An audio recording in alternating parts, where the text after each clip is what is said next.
അനധികൃത സ്വത്ത് സമ്പാദന കേസിൽ മുഖ്യമന്ത്രിയുടെ ചീഫ് പ്രിൻസിപ്പൽ സെക്രട്ടറി KM എബ്രഹാമിനെതിരെ വിപുലമായ അന്വേഷണത്തിന് CBI 2003 മുതൽ 2015 വരെയുള്ള കാലഘട്ടത്തിലെ സ്വത്ത് സമ്പാദനവും കടപ്പാക്കട, മുംബൈ, തിരുവനന്തപുരം എന്നിവിടങ്ങളിലെ ആസ്തി സംബന്ധിച്ചും CBI അന്വേഷണം നടത്തും. ശ്രീകാന്ത് ഉണ്ട് കൊച്ചിയിൽ നിന്ന് വിവരങ്ങൾ നൽകാൻ. ശ്രീകാന്ത്, CBIയുടെ കണ്ടെത്തലുകൾ എന്തൊക്കെയാണ്? ഈ അനധികൃത സ്വത്ത് സമ്പാദന കേസിൽ KM എബ്രഹാമിനെതിരെ ഏത് തരത്തിലുള്ള അന്വേഷണത്തിനാണ് ഇപ്പോൾ CBI ഒരുങ്ങുന്നത്?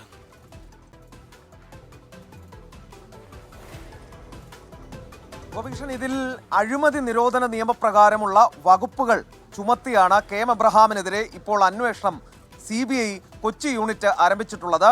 ആന്റി കറപ്ഷൻ ബ്യൂറോയാണ് ഈ അന്വേഷണം നടത്തുന്നത്. അഡീഷണൽ സൂപ്രണ്ട് ഓഫ് പോലീസ് ദേവരാജാണ് ഇതിന്റെ അന്വേഷണ ചുമതലയുള്ള ഉദ്യോഗസ്ഥൻ. ഇതിൽ ഏറ്റവും പ്രധാനപ്പെട്ട കാര്യമെന്ന് പറയുന്നത് KM എബ്രഹാമിനെതിരെ പ്രഥമ ദൃഷ്ട്യാ തെളിവുകൾ ഉണ്ട് എന്നുള്ള കാര്യം ഈ FIR-ൽ CBI വ്യക്തമാക്കുന്നുണ്ട്. അത് മുഖ്യമന്ത്രിയുടെ ചീഫ് പ്രിൻസിപ്പൽ സെക്രട്ടറിയെ സംബന്ധിച്ചിടത്തോളം അത്ര ശുഭകരമായ കാര്യമല്ല. കാരണം അദ്ദേഹം അപ്പീൽ ഉൾപ്പെടെയുള്ള കാര്യങ്ങൾ നൽകുന്നതിന് ഇതിനോടകം ശ്രമം നടത്തുമ്പോഴാണ് FIR-ൽ ഈ വിഷയത്തിൽ പ്രഥമ ദൃഷ്ട്യാ തെളിവുകളുണ്ട് എന്ന് CBI പറയുന്നത്.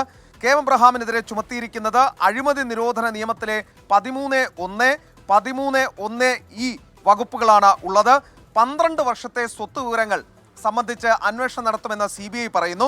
2003 ജനുവരി മുതൽ 2015 ഡിസംബർ വരെയുള്ള കാലയളവിലെ KM എബ്രഹാമിന്റെ സ്വത്ത് വിവരങ്ങൾ അന്വേഷണ പരിധിയിൽ ഉണ്ടാകും എന്നുള്ളതാണ് ചൂണ്ടിക്കാണിക്കുന്നത്.